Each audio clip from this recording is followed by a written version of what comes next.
প্রশ্ন দিচ্ছে, হুজুর আপনার কি, ও আপনি পড়াশোনা করেছেন কোথায়? আমি পড়াশোনা করেছি হিফস, প্রথমত গ্রামেই পড়েছি, আমাদের গাজীপুরে পড়েছি। পরবর্তী যাত্রাবাড়িতে হাফেজুল কোরআন মাদ্রাসা আমাদের হাফেজ নাজমুল সাকিব জাকারিয়া সেখানে পড়েছে, সেখানে কাইদ আজমুল হাসান সাহেবের কাছে হিফস পড়েছি, কেরাত পড়েছি। এরপরে যাত্রাবাড়ি বড় মাদ্রাসায় প্রাথমিক যে কিতাব বিভাগ সেগুলো পড়েছি। এরপরে গাজীপুর আশরাফিয়া মাদ্রাসায় পড়েছি। এরপরে নারায়ণগঞ্জ সাইডবোর্ড সানারপাড় থেকে দাওরাই হাদিস মাস্টার সম্পন্ন করেছি।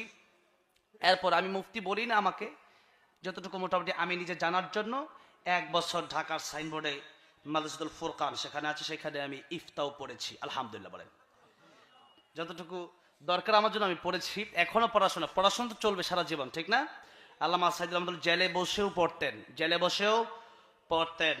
পড়াশোনা তো আছেই, পড়াশোনা ছাড়া তো এখানে বসা তো সম্ভব না। হ্যাঁ,